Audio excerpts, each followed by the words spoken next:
Satish Karunakaranji and Arvind Gopal. Please come.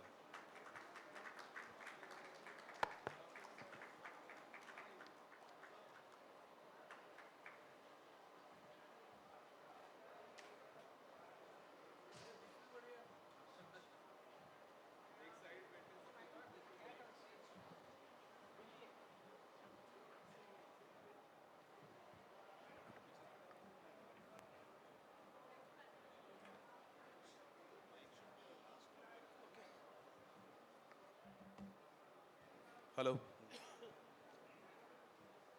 Good evening, ladies and gentlemen. I would request all of you to raise once.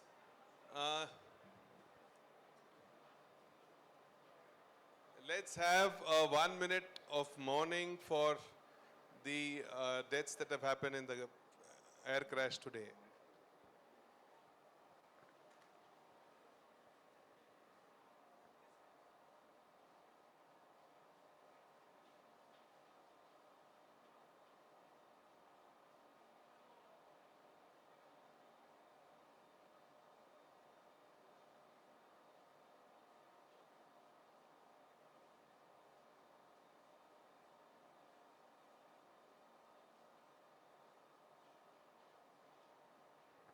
Thank you. Please sit down.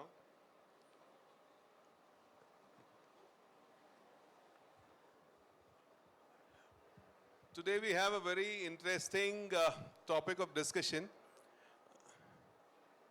This is on restaurant operations. And before we start this panel discussion, I would want all the panelists to introduce themselves first. I am Vishwanath Pandey and I represent Total Hospitality. We are a hotel consulting company specializing in setups of hotels, restaurants, bakeries and sweet shops. Similarly, I have my consultant friends who are sitting here and I would request all of them to introduce themselves one after the other.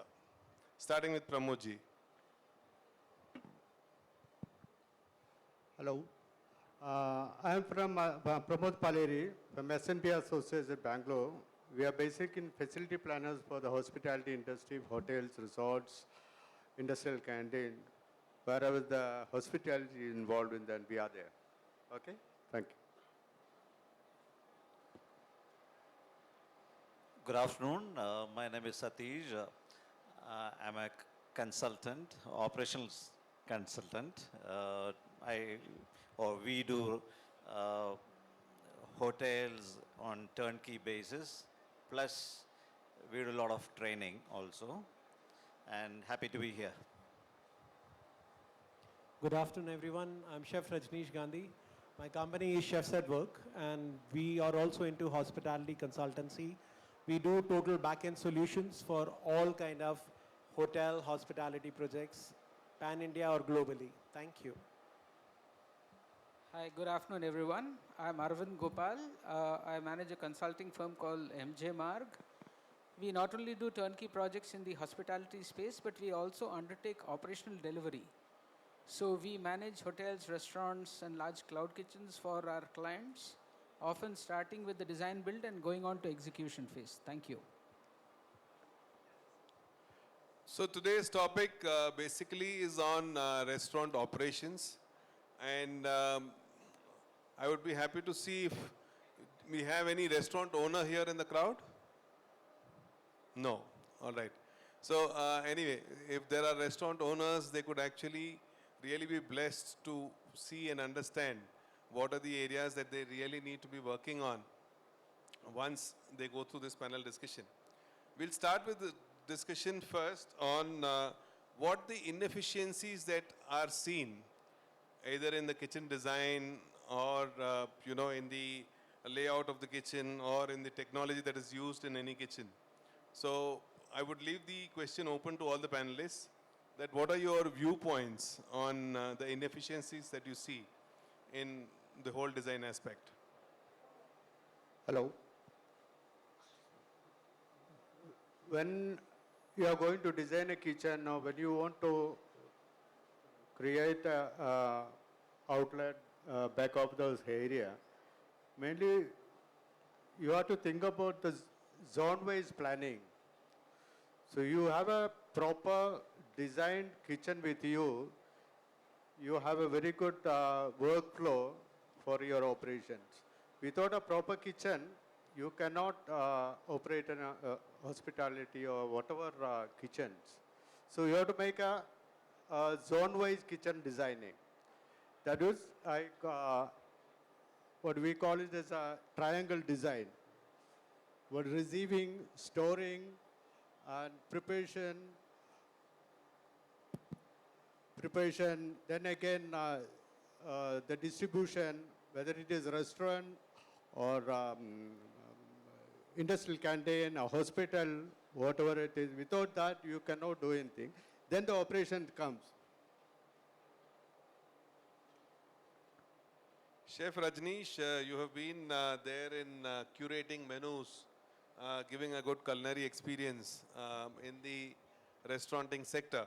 So my question is, how do you balance culinary creativity and operational discipline in your team? So whatever you teach, for example, you create a particular pattern of presentation, you create a portion size of a particular product. How do you ensure that, that comes onto the plate any given day? Uh, the discipline comes through training, that's number one. First is that when we design something new, a plating which comes, we have to start a new menu, and then we start working on the plating of that dish. The most important thing is, first is to train boys on that particular dish. Then comes, we have to give them step-by-step procedures. So that is the SOP that we have to give it to them so that everything from beginning to end, it's all standardized. So nobody is missing on any point that this is the dish, this has to go with this sauce, this is the garnish, and that's how it has to be presented. And the most important thing is giving a free hand to your boys as well. The team that you have, when we work together, we give them, we take them as a team. So in R&D also, we take their inputs along with what kind of a dish we are coming. So that ownership of that dish is not only mine, but it also is of the team. So that makes a dish which is successful, which will keep on coming out from your restaurant kitchen always on the same way. So it's important to work as a coordinator for making the whole one particular dish as a chef. And that keeps on following it up as and when you keep on developing new menu. So you have to have a proper discipline of SOPs, training, and R&D. So you mean to say you will also do a standardized recipe card with photographs? Exactly. And nowadays we also not only do recipe card with photograph, but we are started giving them the video shoots as well. So we shoot the dish so that every staff has that video of it. So it becomes easier for them to understand even if somebody new comes in. You can't keep on training everybody again and again. But as soon as they get that video of that particular dish, they are ready to do it, dish it out. That's what we do nowadays. Satish ji, so staffing is a big crux nowadays.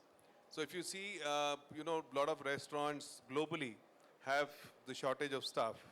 So how do you think you can inspire and retain staff in restaurants? It's a very, very important and a big question. I was just listening to the previous panel discussion, and the entire topic was on the same thing. They were all talking about joy at workplace, how to retain, and work-life balance. They were discussing on that. Before coming into all that, what we have to understand is the failure of restaurants. A lot of restaurants open in India. I was just looking at the statistics, and I found in 3 years of starting, almost 70% of the restaurants closes.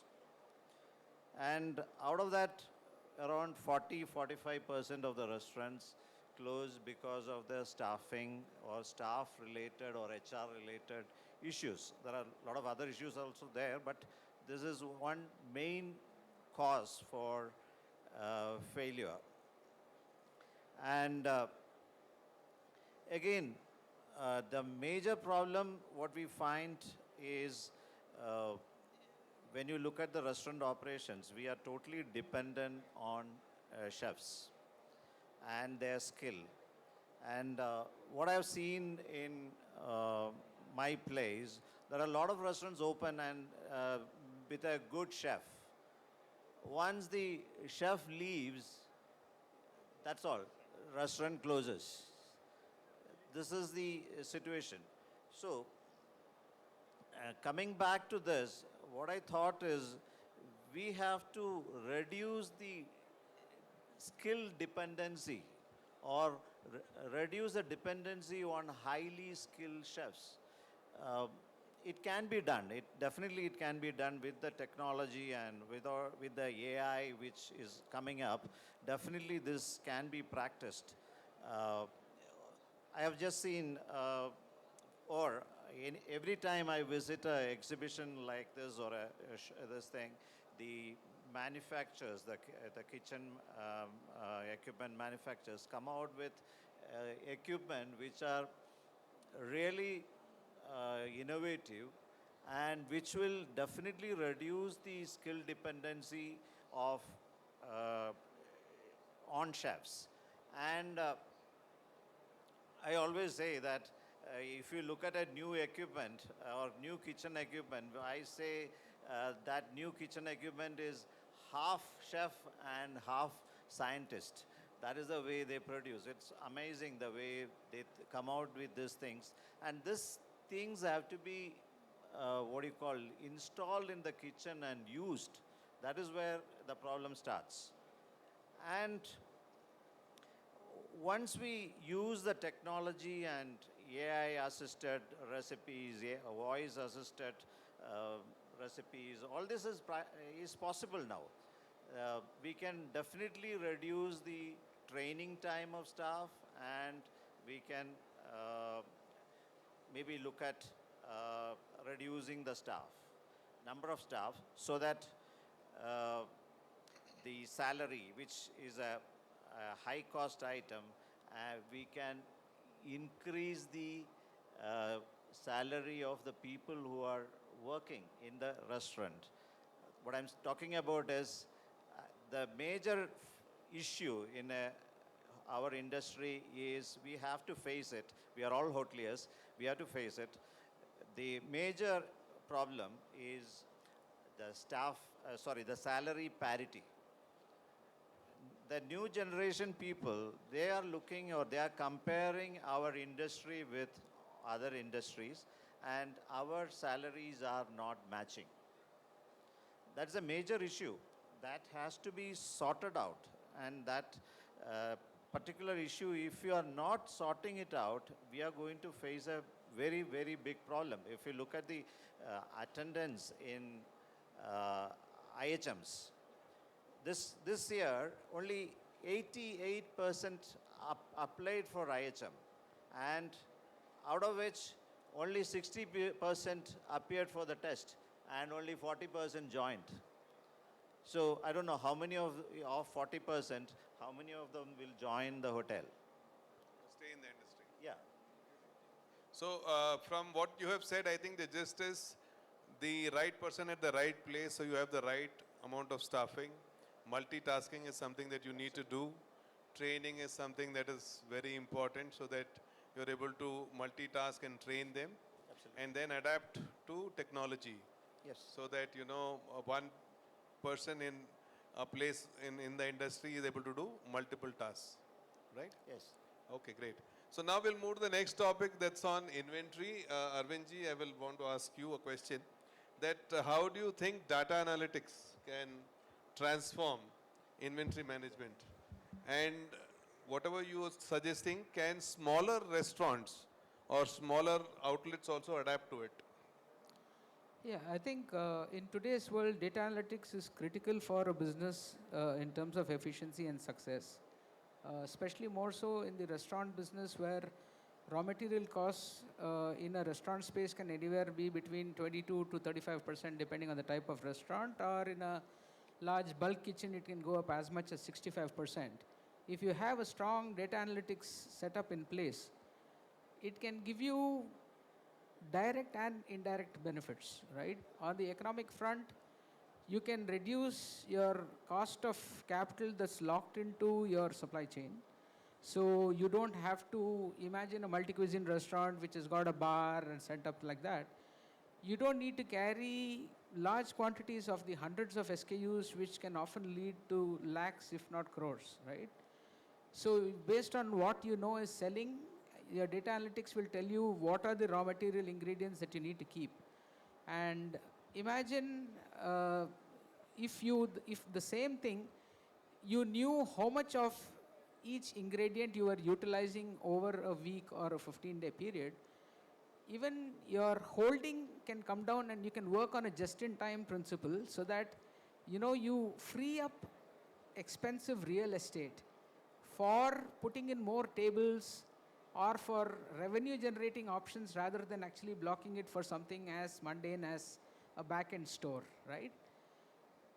Another point is that if you utilize data analytics properly, you can also plan your positioning of raw material in such a way that retrieving material, probably your top 50 ingredients can be placed in the layout in such a way that they are easily accessible to the storekeeper, and turnaround time for the chefs in terms of that material availability can come down drastically. Though normally the industry works on 2 or 3 pickups of store during the day, but we all know that practically sometimes that's not possible, and the chefs always run to the store, "Arey, ye leke aao, wo leke aao." I think Chef Gandhi might be able to agree to that fact.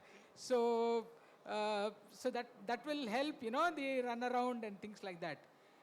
As far as small businesses are concerned, I think small businesses need data analytics much more or as much as large businesses, because if they have to survive, today you would see small businesses, often they are run by individuals or a group of people, right? They don't have the benefit of having a large team in place to do the number crunching and things like that. So you do have a lot of cost-effective options available in the market.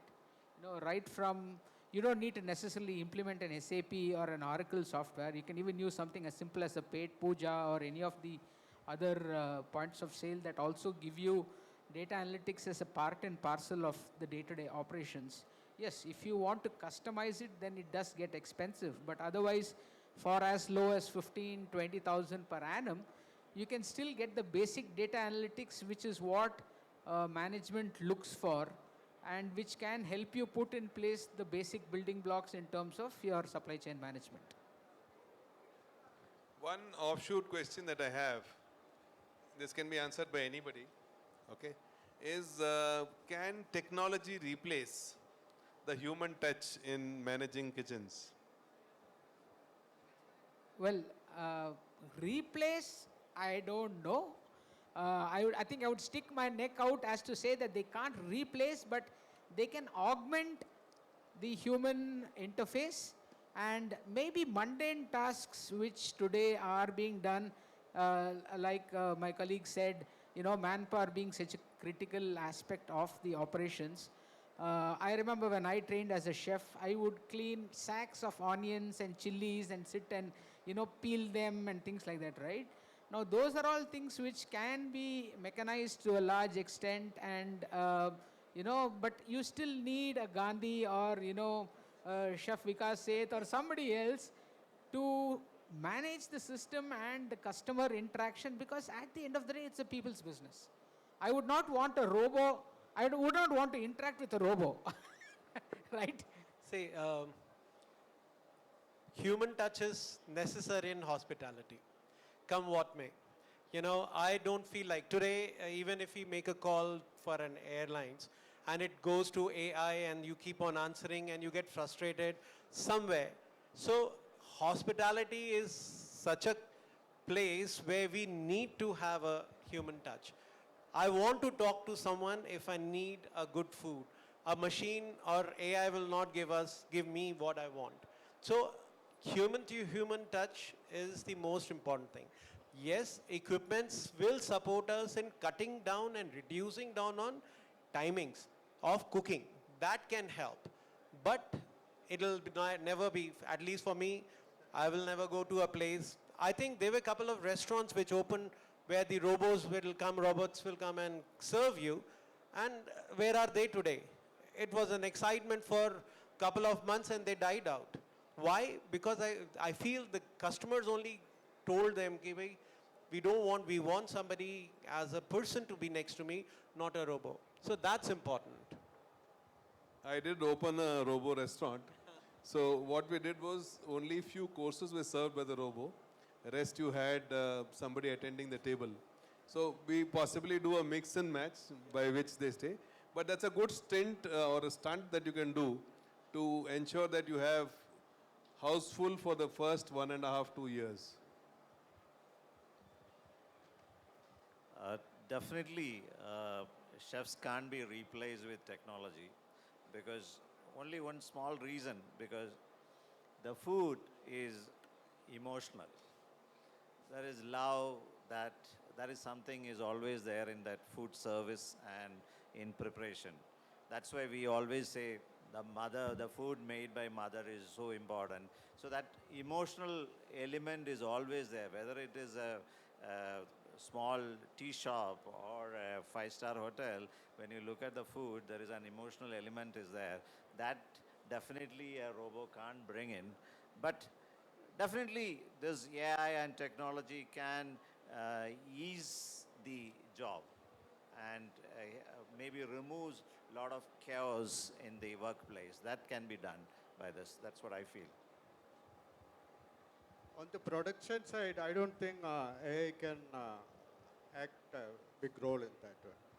Service is at least okay.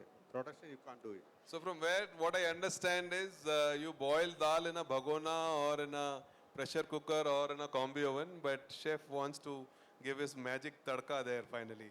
So that's always there. Okay, so now we will get into one more typical question where if you have seen some breakdown that has happened in any of your places that you have done in terms of the kitchen breaking down or staff not coming back and stuff like that, and in case there is something that you can share an example and also give a solution towards what could have happened better that could have cured this particular situation. So for example, you say, okay, we had been to a place where there was fire in the kitchen and they didn't do the kitchen design well, they had fire suppression issue, or they should have done this. So I want you to give a situation that you have already come across and a solution also that you see towards that. Well, I think whilst there are a number of such scenarios that have occurred in the last 28, 30 years that I've been, one of them, the most profound that comes to mind is the impact of the heavy rains that Bangalore is known for, right? And we had this restaurant that was going to open, and just a day before it happened, that the rains were so heavy that water got in, and this was a rented out building. So unfortunately, a lot of the aspects of the civil works had not been in our scope.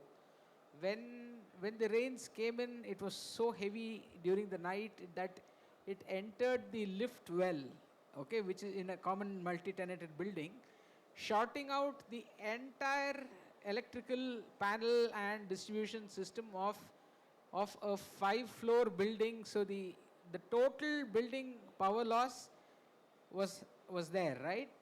Now, imagine the scenario where we had to launch the restaurant in 24 hours and we had absolutely zero power. Now, what we did was hire a generator and then bring in some temporary cabling to do it.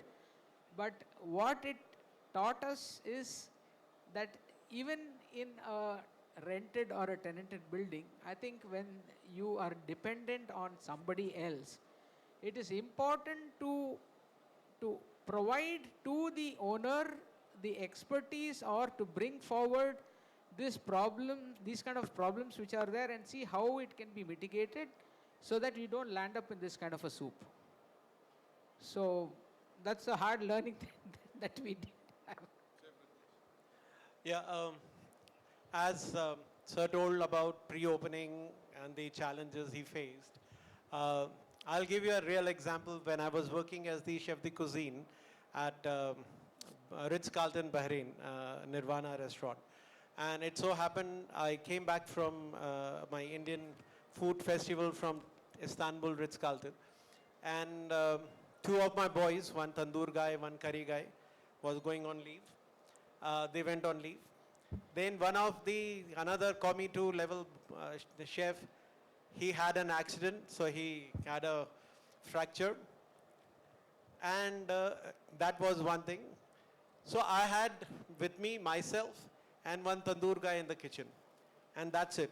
So we had to run the operations. So just took hold of one kitchen stewarding boy.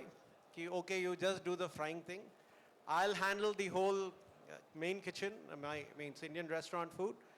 And the tandoor guy was handling the tandoor. So the situation at this time where you have minimum labor with you, minimum staff, one needs to organize, plan themselves in seeing what all kind of a business we are expecting and what is our prep that we have kept it made, so that there's no issues and even the customers coming to the hotel will not feel any disturbance, or they will not even come to know that there is no chef inside your restaurant. So it is important to plan.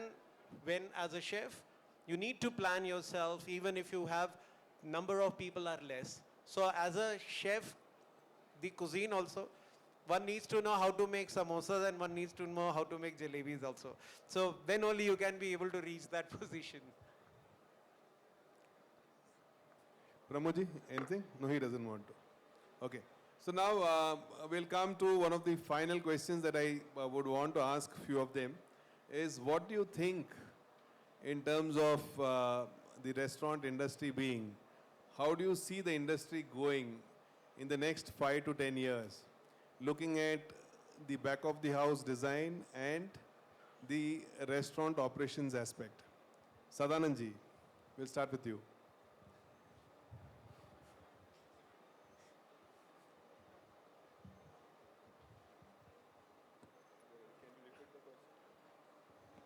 Can you repeat the question, please? So all of the guys were sleeping. See, the point is, what do you see of the restaurant industry being 5 to 10 years from now, in terms of the restaurant being 5 to 10 years from now and back of the house design in 5 to 10 years from now? So initial days when these restaurants were being built up, there was no backup house being planned as such. It was just kitchen, kitchen, kitchen. The heart and soul was only the kitchen. Now people are understanding what is the backup house. To question one of your, answer one of your questions with your retaining staff, you need to have a proper kitchen with a good ventilation, with a very working ambient atmosphere around. Having a backup house areas again where you have staff locker, you have a staff area, you have a dining space, and overall summing up to our service charge. These are the points which do keep your staff retaining to you, what I feel. And going forward, there is a big scope in restaurant business. I mean, we've been doing restaurants where 3 years before there were only 2 restaurants. Now the same restaurant has got a chain of 13, 14, 15, which are targeted to open 50 stores. So yeah, there is a huge potential on the restaurant segment, provided they are a serious restaurateurs. Now you see restaurant been opening, as Mr. Satish has mentioned, that 70% of restaurant which does close. These are restaurateurs, maybe the first timers who have not understood the business, just jumped into the sake of it. They have not used consultants like us. Yeah, rightly. Not me for sure. So all these factors does involves in building a good restaurant chain. That's what I feel, yeah. Shravanji, what do you think will be the back of the house scenario 5 to 10 years from now in restaurants? Instead of answering the question, am I allowed to ask a question? After that. Back of the house scenario in the next 5 to 10 years is going to progressively improve. There are no doubts about it. food business operators do understand what is the need for a scientifically designed back of the house, and they're also willing to put their money as long as they get convinced about their top lines and bottom lines. Third and more important reason is slowly and slowly the food business is going away from labor dependency.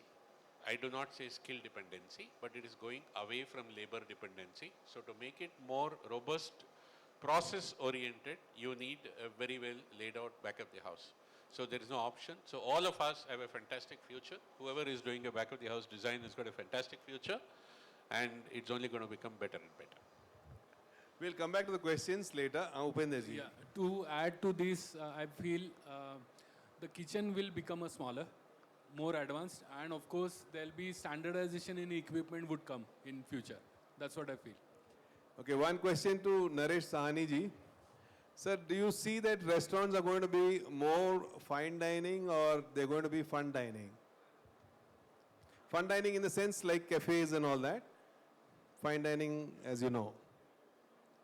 Over the years, what I've been observing is, since 1998, when we did Indigo restaurant, that trend and that entrepreneur come chef continuously made the same kind of restaurants even today. And none of them have been succeeding. So that answers your question whether fine dining has a future or not. But I'd just like to take up one point that Shravanji just picked up. Processes. I think nobody really thinks about the processes like an industry. Today, any manufacturing happens in this country only when the process is clear. Today, why is Boeing setting up in Bangalore the big factories with Tata and Airbus also working with them? Because Indians now are learning the importance of processes. And I'm sure Chef Rajneesh and others will also agree with me that unless your processes are correct, whether it is set up by the kitchen consultant, by the chef consultant, or the owner himself, it is an absolute must which must be understood before you start designing kitchens. And that's the fundamentals in today's times. If those things are adhered to from day one, the number of restaurants which shut down will be very less. And that's my opinion for the future. I have one general question that the panel or anybody from the thing could answer. Do you think star hotels are going to adapt to some fine restaurants that are there outside and take them into the hotels? Or do you think the hotel brands are going to run their restaurant chains, if they have multiple restaurants, where they're going to change the fashion in which they used to operate, like what you see in a traditional five-star hotel, and trying to attract more customers from outside? Imtiazi. Hi. I think it'll be a mix of both. In fact, Arvind and I were just talking this morning about getting a Shuddh vegetarian South Indian style restaurant into a 4-star or a 5-star.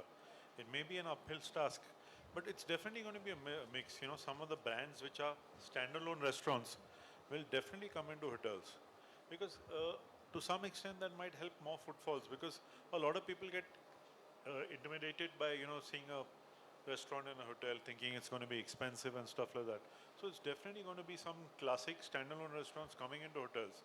This is very common abroad, where you have a certain well-known brand which comes in and takes over space and all. So it's a healthy thing here, because if you're staying in a hotel and you're not really going out or you're busy, you'd get a nice variety. You can go and try a good restaurant which is not part of the hotel's retinue of restaurants. At the same time, certain brands like ITC swear by their fancy restaurants. So I think it's going to be a mix, but it's going to be a lot of standalones that will also come in and have a profit sharing or a symbiotic relationship with the hotels here. I think it's going to be a mix. Can I add one more thing about the back of house?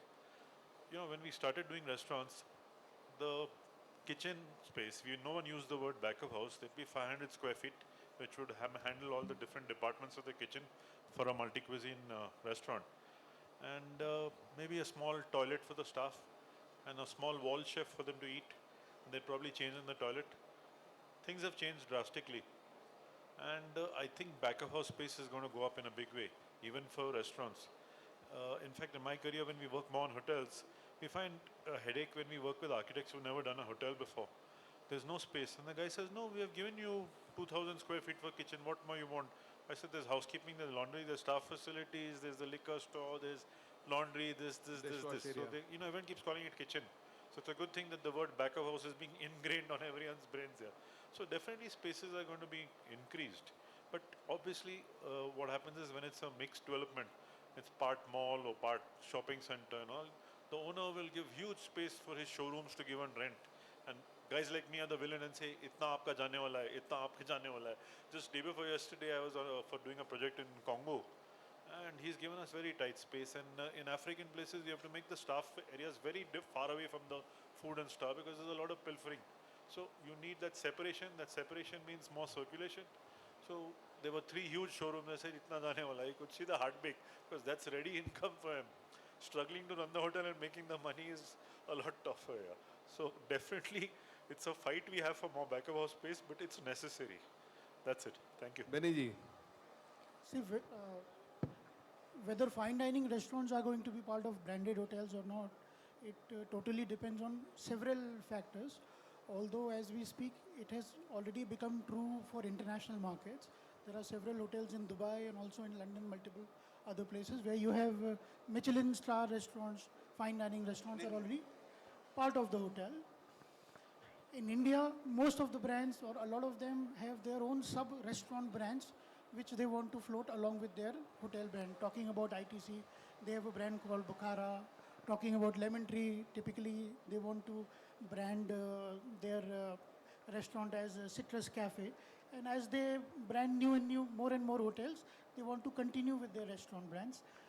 But some or the other brand can use it as a USP to promote their restaurants, promote their overall hotel, or raise their footfall.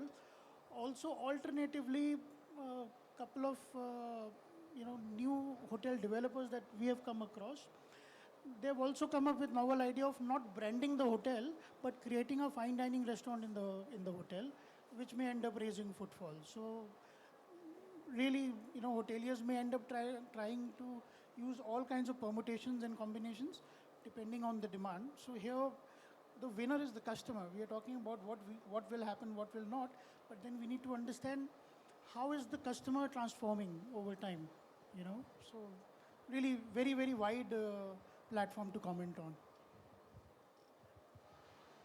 Hello, my name is Avinash Garg, and I would say that maybe 10, 15 years ago, we didn't have any fine dining restaurants outside of hotels.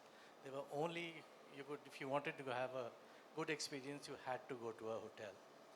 Now, there are plenty of fine dining, really luxury restaurants outside hotels. And F&B is a very labor-intensive industry. I mean, if you take housekeeping for 100 rooms, will be less than a 70, 80 cover restaurant. So I think as we progress, hotels will realize, because all over America, all over Europe, they have fine dining restaurants run by Michelin star chefs or famous chefs. So it will come into India as well. And I don't see it will take too long, but yes, if you want to run a hotel well, you got to have fantastic F&B. And yeah, I think we will see a lot of famous chefs running restaurants in hotels. The last question before we have questions from the crowd is that nowadays there is food coming into retail also. If you see retail outlets also are having food that is being done. So any points that you want to throw light on, Sadananji and Ayush, because you guys have done retail, yeah.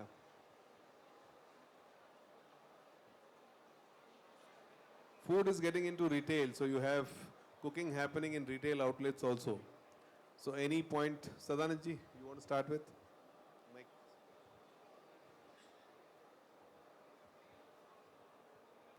Thank you. Yes, food is getting into retail. We've been consulting to various brands. take a brand called Food Stories, which we have done in Hyderabad, uh, where food is given emphasis, where as in it's not all about retail, what a retail will work out. Let's make people more engaged. So the moment people walk in, you get more of engagement. And then that place can turn into a multi-function activity at the same time. So it can be a classes, it can be a dining, it can be an event space. There are multiple functions which can happen in a retail space, unlike like a restaurants. So you mean to say they're creating an experience there again? Yes, it is an experience, and it is making clients and customer involved in the entire retail business. Yeah, hi. So I would say that it has moved to an experiential dining now, where people, when go out, they want to do some activities along with food. So in Delhi, you have concepts where, you'll have pottery classes, or, uh, painting classes, along with, you'll have a curated cocktail menu and a food menu. So people are going for that over the weekends, because otherwise, people are just going for a good meal, they see reviews, they go out for a meal. But in Delhi, there is a shift where experiential dining is on the rise, and people look out for, because people are busy with their jobs Monday to Friday. So on weekends, they want something to do with their kids or with their husbands or partners. So, yeah, it is moving towards experiential dining, and it will see a good future ahead. Thank you everyone. See, I was not able to ask questions to all of you because there are many minds here and a lot of knowledge that's pouring. Any questions for the panelists? You could come up.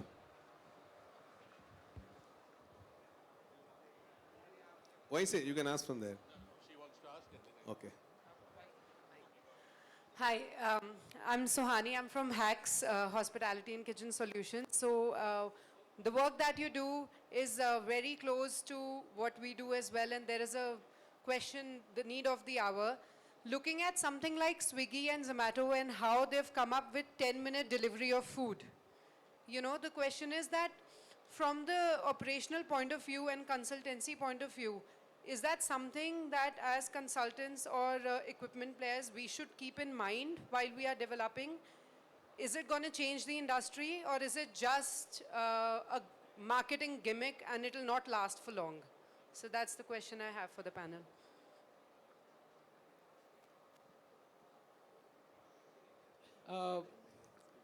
I think I can speak from close experience to this, considering we run 3 restaurants where there's a constant battle with Swiggy, Zomato, and such hyper deliveries.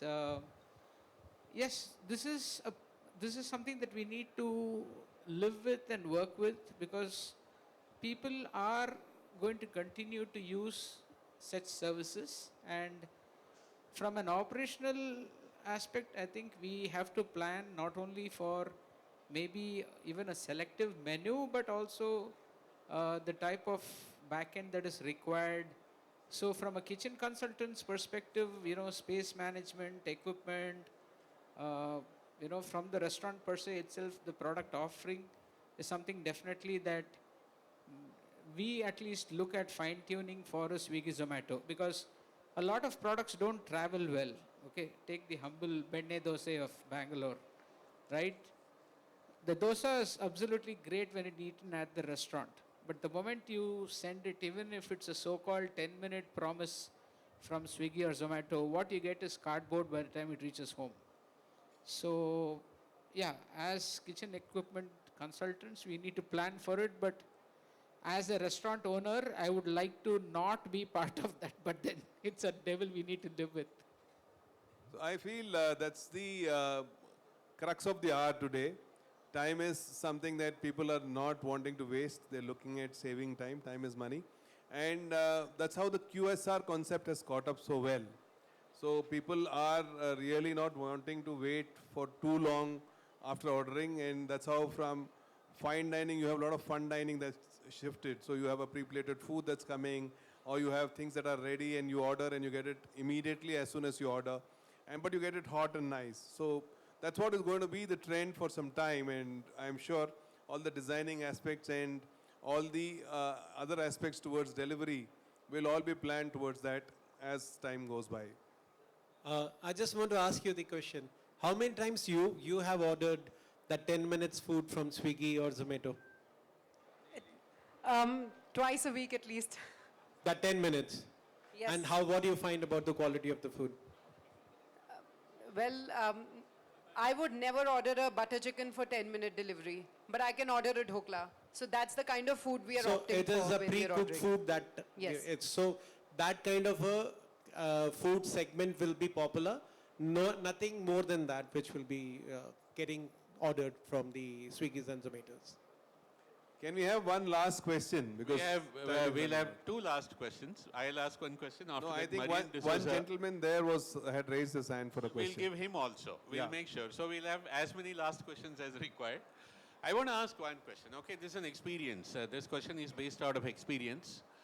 Last Sunday, I took my family out for lunch to a restaurant called Parampara in Hyderabad. And my brother's family was here to join, and we all reached there. And somebody came and started reading a rule book to us. They said, a few of us have already arrived. They said, no, until everybody comes together, we will not give you a table, you will have to wait outside. There's no waiting lounge, there's no proper waiting lounge, number one. It was in a commercial complex, it was in a mall, so the toilets were lousy, you can't use them, number one. When everybody, then out of curiosity, I asked a question. I said, what happens if all of us join, take a table, and then one more person comes and joins? Will you allow or not allow? They said, we'll try to accommodate. So this is the second. Third, as soon as we went onto the table, once we were given a table, then that person again comes and starts reading one more point in the rule book saying that your time is 60 minutes. You have to vacate this table in 60 minutes. Okay, I'm naming the restaurant. Okay, there's no hypothesis in this. And then I asked him, I said, and he was disheveled, not properly groomed and nothing. I said, let me speak to somebody who runs this restaurant beyond you. He said, I am the owner. What I'm trying to say, the food was very good. So what I'm trying to ask you is, good food and a great dining experience can be destroyed by rude manners, which is a part of operations. How do we look at this? Are we expected to live with this, or are there going to be better things? How do you handle this as consultants? Please answer.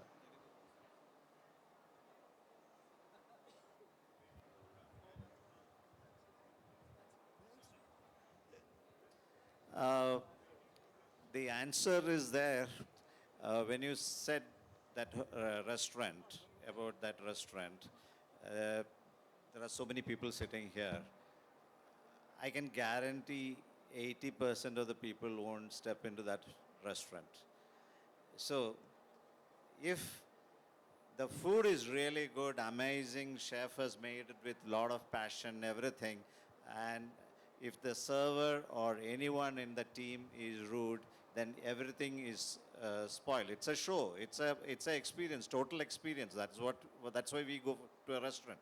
And definitely this part is very, very important. This service part is very, very important. The courtesy, the way they serve, that is very, very important. And if that is not done I feel definitely it will be spoiled. The experience is spoiled, and that restaurant will find it difficult, even though the food is good. See, I think he's answered most of it. See, today people go out for an experience. But yes, because his food is strong today, he is able to attract people. But then as time comes by, they need to tone down their hospitality and get it to a next level where they're able to host people better. And I think that will be the crux for them to succeed. Any last question or? Not a question really. I just go back to this consolidation of food. So when it comes to third-party consolidation, I think we still have a long way to go. I've had the preview to some of the businesses, just like Mr. Shravan said, and it's appalling to see what happens to the food that is given to third parties before it is sent back to us, preheated and delivered to you. So from a food safety, from a food handling, everything is wrong. So we still have a long way to go when it comes to delivered food, I would think. Thank you, friends. You have a question? Yeah. I take back my thank you. I would request that that is One the last. last question. Yes, thank you. Actually, this question actually to Mr. Karunakaran sir. So you were discussing something about the lack of students who are participating in IHM, then the graduation. Only 40% are coming out of the IHM graduates to the industry right now. So there's a slight fall down in the skilled professional to the industry. The way Indian tourism is developing, the way hospitality industry is growing, so where we are going, are we going in the coming 5 years, are we going towards complete downfall in the service, maybe downfall in the expert chefs in the industry or the service people in the industry? And say suppose the gentleman was talking and everyone is talking that we go out for an experience. An experience is something that, you know, a good chef cooks the food and someone serves us the food. So where we are heading, is there any solution? Anyone can answer this question. Is there any solution that we are getting some skilled professional in the industry, because our industry is also growing right now? When I started, I said, now we have to match up with other industries. Initially, maybe 10 years back or 5 years back, we were competing each other. We were competing hotels to hotel or restaurants to hotel and all that. Now, this has changed. Now we have to look at in a different perspective where we are competing with other industries, whether it can be IT, whether it can be manufacturing, it can be any other industry. And the benefits, the life, the work-life balance, all this has to be as equivalent as any other industry. If we are not going to do that in immediate future, we will be suffering. Definitely this will happen. And you will see a chef leaving and joining as a retail delivery boy because he may get it, he will be getting much more than what a cook is or a commie is making. Or a waiter can go and do a construction work where he makes more money than that. So this scenario has to be changed unless we all, everybody sitting here, all the other, the owners, everybody together has to think about this. This has to be brought in. This is a change which is required in the industry. That's what I feel. I hope the others also agree with that. I think change is inevitable and the industry is evolving towards it. So you have a 5-day working week and a lot of things that are happening that way. Salaries are going up, things are getting better. More training happening in the restaurant, more consultants coming in play to set up spaces. So all this will help the industry grow better. So I'd like to thank all the panelists here. A big round of applause for them. And I would like to thank all of you on the other side to be so attentive. Thank you so much. Thank you, panelists. I would request you to be seated because we have a presentation by the Flintron team. Are you all here? Yeah, please. Can we have you here, sir? Why don't you just be seated for 2 minutes? Yeah. Just a short presentation and then you get the moment.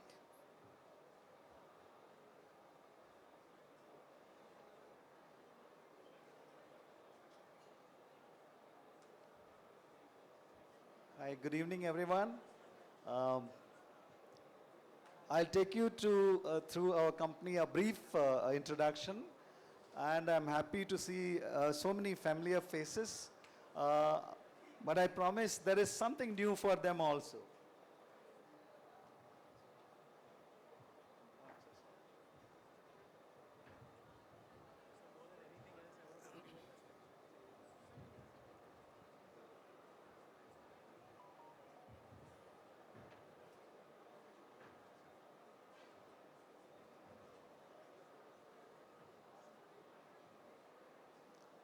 Our company, Pestology Combines, was founded in 1983 in Bangalore.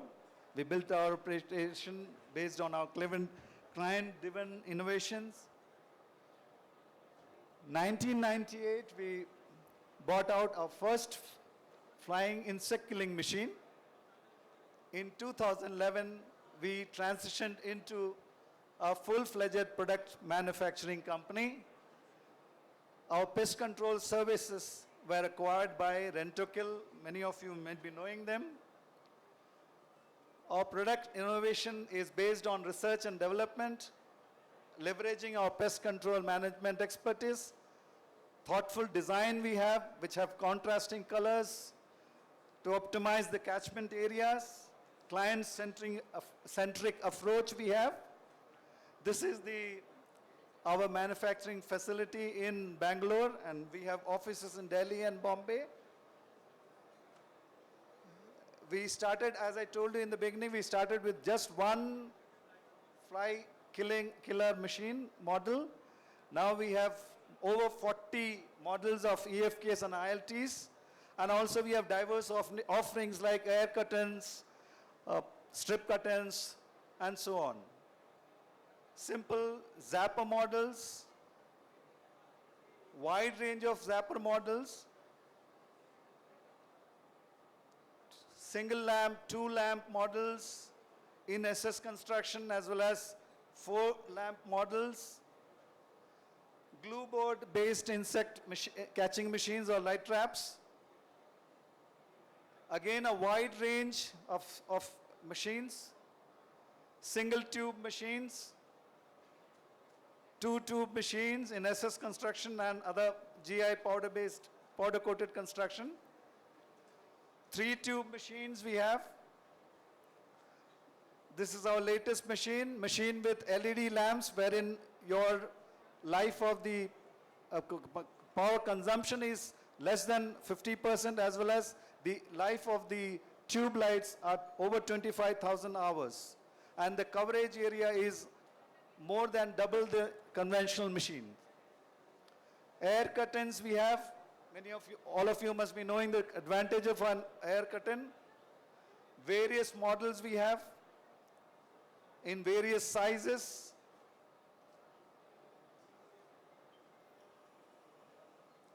Various applications, various ways you can fix in these machines. Recently, as I told in the beginning, we have undergone a name change recently. From Pestology Combines, we have become Flentron Tech Private Limited. Why the name change? Because our vision has expanded beyond pest control. We are entering with new product categories and into global markets. Flintron Tech Private Limited represents innovation beyond pest control, hygiene technologies, automation, environmental solutions, and a future-focused tech-enabled approach. We have remained the same with our core values, quality standards, and customer commitment. Our flagship brands remain the same. The experienced team that we had remains the same. We are looking ahead for new product lines, automation, smart tech integration. Our broader mission is a cleaner, safer, more efficient world. Continued purpose, innovate, manufacture, and lead with excellence. Thank you so much, and I would request each one of you to please visit us. We are just across the few steps across. Our stall number is H224. Thank you so much for giving your ears. Kind. Apologies, panelists. Can we have you this side? Can I have Mr. Datta from my team to please come on stage?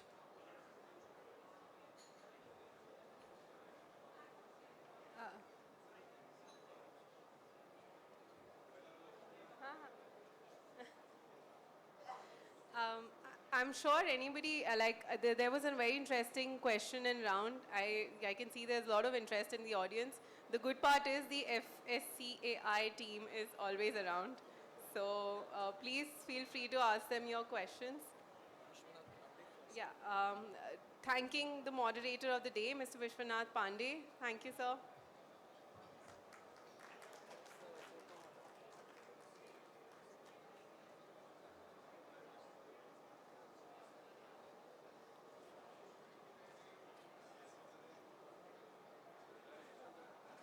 Thank you, Mr. Arvind.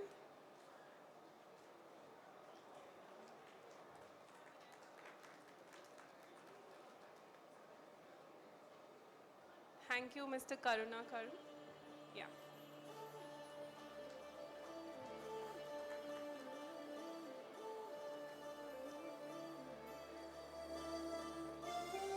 Thank you, Mr. Gandhi.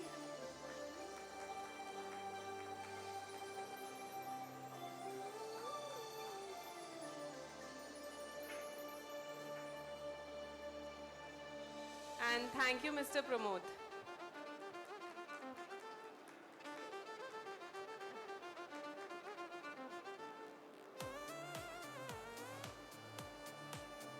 We'll, we'll just have a group picture of all the panelists in front, please. Yeah. A group picture. No, this is just for the magazine.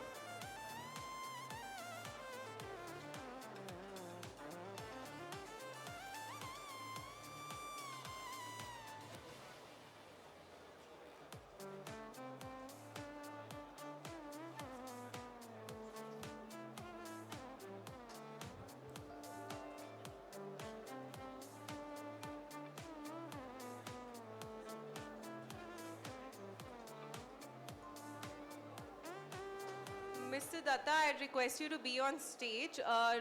World of Hospitality is also giving short mementos to the FSCI team.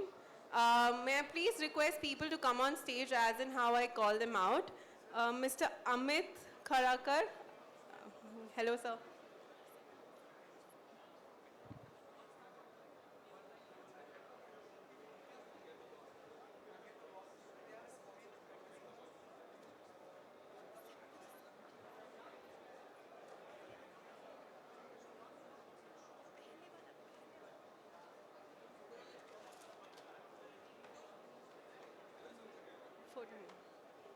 Mr. Avinash Garg.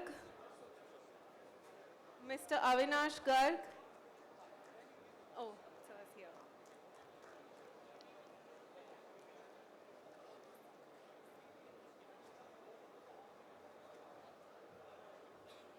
Mr. Ayush Garg. Is he here?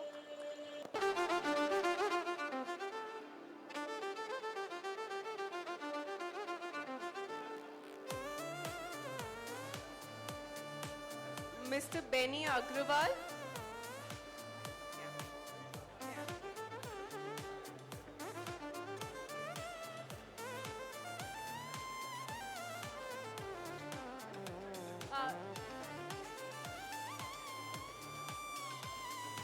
Mr. Chirag Panchal.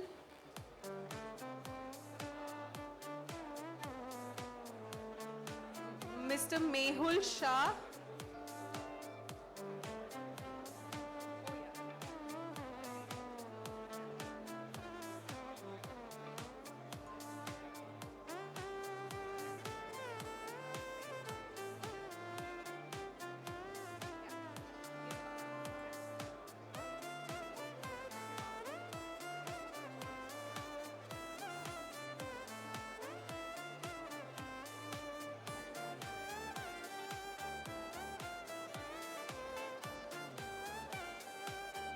That's Mr. Benny Agrawal, a business consultant with GK Hospitality Services.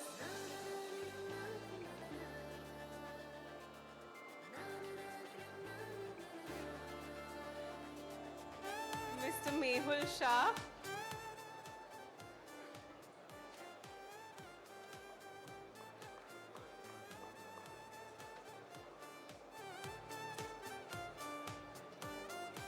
Next, may I please have Mr. Naresh Shani here.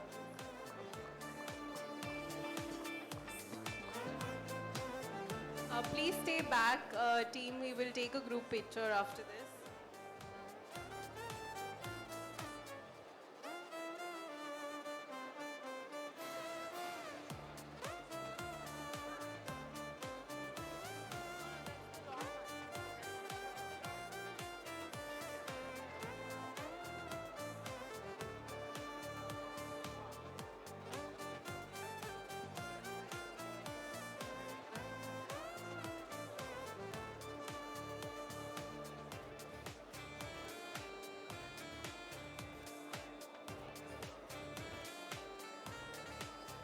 Do we have Mr. Naresh Srivastav here with us? Yeah.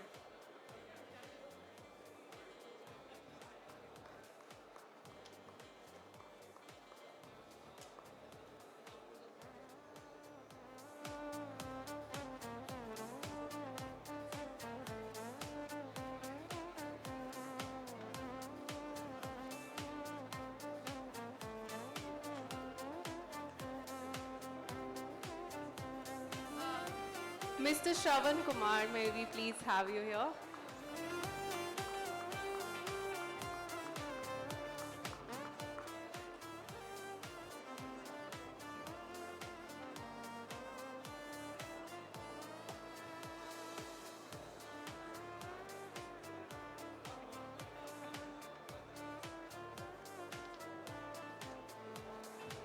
Mr. Imtiaz Mistry, is he here with us? Oh, wonderful, sir.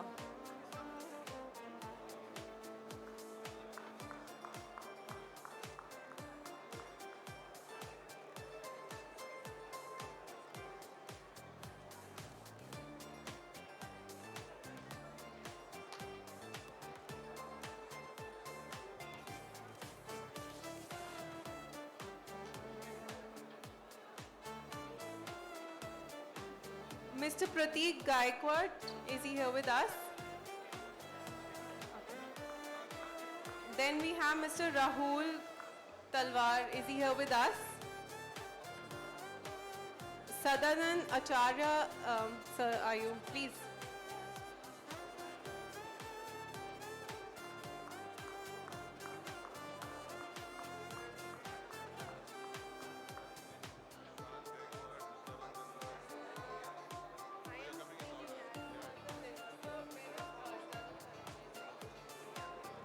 Mr. Tarun Tanwar, is he here with us?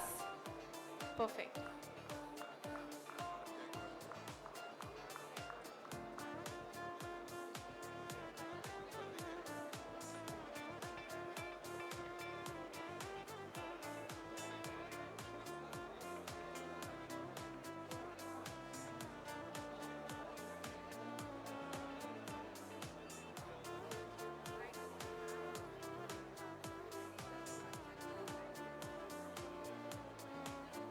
Mr. Raj Gaikwad and Mr. Upendra Kulkarni. Some of our favorites are here, so it's great. Please, sir.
Mr. Sanjeev, please.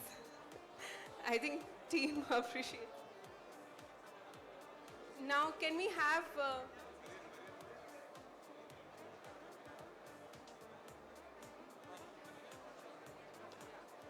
can we have a quick group photo with all the team? Mr. Marian, please come now.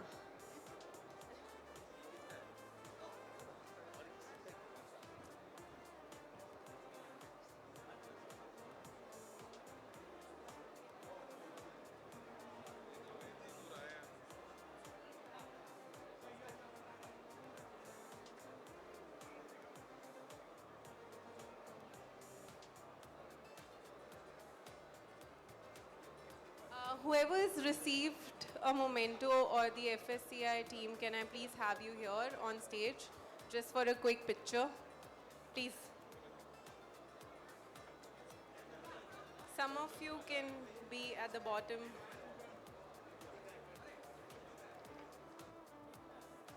Our next panel is from likes to lunches. It's a very interesting panel on social media, restaurant business, and how we gain those people who walk in also love your food. So I would request you to stick around for that as well. Thank you, team. Can we do a quick picture?